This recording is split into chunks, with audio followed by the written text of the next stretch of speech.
Inkster. What we're learning about the people who live in the homes that were raided. A little Lions fan shows the big guys how they should be celebrating those touchdowns Sunday. You'll meet 4-year-old Ace Morris coming up. And honestly, not a bad night tonight. Temps have been in the 40s. We've been mainly dry, just a lot of cloud cover. We will eventually start to see more sunshine. We'll time out one of the forecasts coming up. Working for you. Fox 2 News at 10 starts now. Tonight, we're continuing our coverage on what the FBI calls a foiled terror attack plot here in Michigan. Good evening, everyone. I'm Taryn Asher. And I'm Jessica Dupnack. The FBI mounting surprise raids in Metro Detroit this morning and making several arrests. Here's what we know at this hour. FBI Director Kash Patel said a terror plot was set for Halloween weekend. Throughout the morning, federal agents were spotted at multiple locations in Metro Detroit. Evidence technicians were seen in Dearborn removing a computer and other items from a home on Horger Street and another on Middle Point. And more police activity was seen in Inkster near a storage facility. We've learned at least 3 have been taken in for questioning. Their ages range from 16 to 20. As of now, big questions still loom. Where were these suspects planning to strike? What kind of attack was in the works? And when was it supposed to happen? But tonight, the attorney for one of the 3 suspects in custody tells Fox 2 there was never any plan for a mass casualty attack. We mentioned FBI agents were seen in Dearborn and Inkster, but it's not clear tonight if both scenes were tied to that same investigation. We're waiting on an official update on the investigation from the FBI to hopefully answer some of these questions. And tonight, Metro Detroiters are on edge, both from the alarming news itself and also the major questions that are still looming. Let's get live now to Fox 2's Camille Amiri. She's in Dearborn, and she talked to neighbors about the feds raiding nearby homes. And Camille, did they ever suspect anything odd?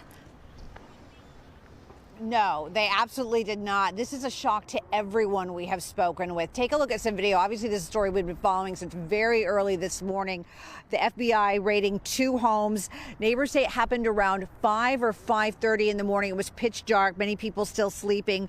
We know that agents raided at least 2 homes here in Dearborn, one here on Horger, where we are not far from Fortson High School, which is actually across the street, and the other one just a few miles away on Middle Point. A lot of evidence taken from both houses throughout the day. A very active federal investigation. So authorities really not divulging a lot of information. Now, here's what neighbors at both locations had to say about the raids and the people who live in the homes that were raided. Woke up this morning, we heard loud bangs. And they were just yelling to get out of the house, put your hands up. We're very close with them. They're very nice, cooperative, family, neighbors. Everybody's nice and friendly. Never knew anything, what's going on. Meanwhile, it is, of course, Halloween, a holiday that kids look forward to all year. So the timing of this is not great. However, 3 kids, and they're out trick-or-treating. We have no fear or no concerns at all. Dearborn is a very resilient town, and so, we're not going to stop having fun. and people really were enjoying themselves out trick-or-treating, the kids and the adults. Meanwhile, FBI and local authorities say that there is no threat to the general public right now, but still so many unanswered questions. We're hoping to get more answers as the days progress. Reporting live in Dearborn, Camille Amiri, Fox 2 News. And at this point, Camille, we understand that these suspects are just being questioned. We don't even know exactly, of course, what these investigators found, but they could even be released. We don't know what the situation is. Yeah, and we don't know what kind of evidence the FBI had, and we don't know, like you said, I mean, innocent until presumed guilty, but this could actually just be nothing. I mean, that's what we hope, at least. You know, we hope that that there was no such plan, because obviously the thought of it is just terrifying. Yeah, well, something sparked the Fed's attention, so hopefully details will come out in the coming days. Thank you so much, Camille. Well, we will continue to follow the details of this developing story on air and on the Fox local app. You can always find the latest coverage on our website, fox2detroit.com. Detroit police are investigating a deadly double shooting on the city's west side. Shots rang out this afternoon on Schaefer Highway. Police tell us the man died at the scene. Another man was taken to the hospital with non-life-threatening injuries. Investigators are working to determine a motive. One suspect is in custody. As the government shutdown continues, 2 federal judges ruled the Trump administration must continue to fund the SNAP benefits using contingency funds. The federal food aid was set to pause starting tomorrow. Michigan had already joined several other states in a lawsuit against the Trump administration, accusing the Department of Agriculture of illegally suspending the benefits.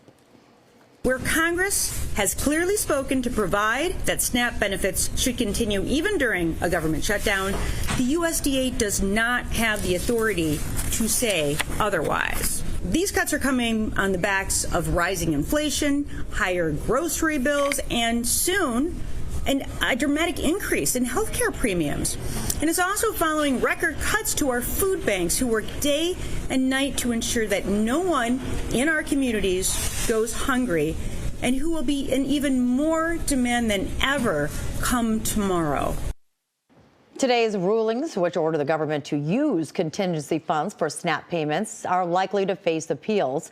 Last year, SNAP provided assistance to 41 million people nationwide, around 1.4 million of them here in Michigan.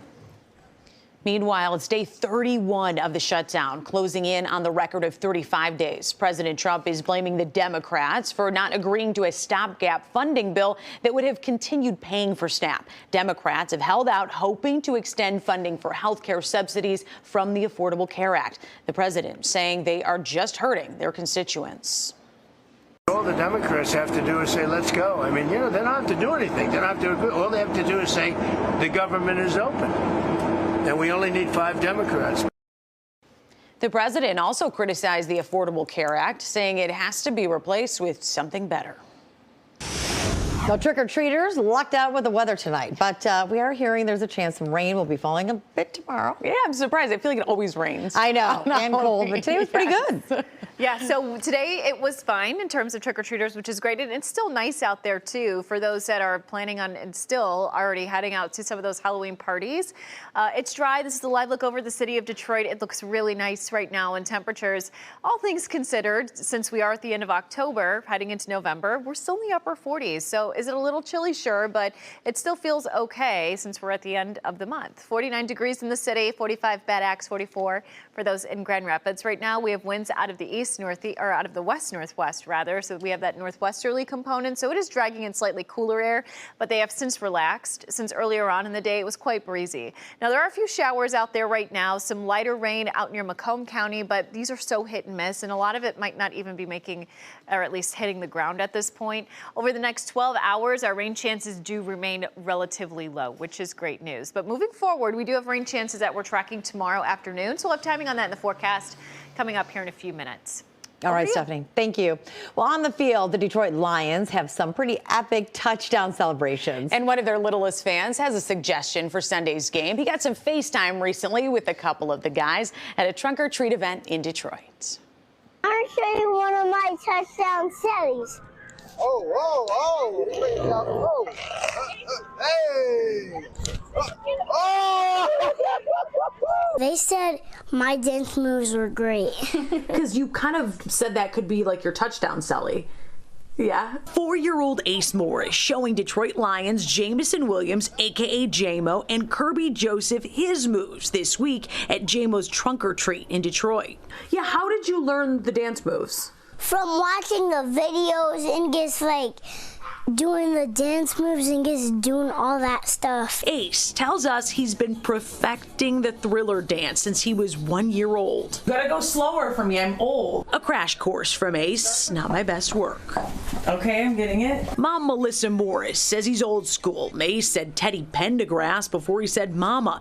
You can see why so many videos like this have exploded online. The first one that comes to mind would be the very first album he got, which was I believe it was the Thriller album, and he couldn't believe that he was holding an album, his very first record, and he just, his mind was blown. I love when people send me records and stuff. He's caught the attention of Snoop Dogg and Jennifer Hudson, just to name a few celebs. You can't help but smile when you see this kid. Big things ahead.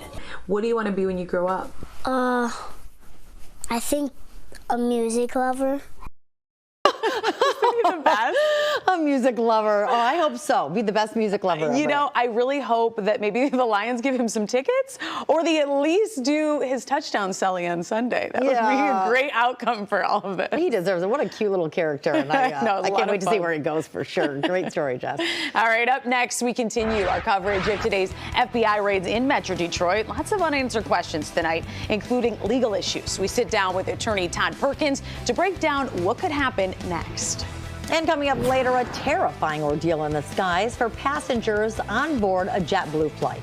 The scare at 30,000 feet that left several passengers seriously hurt.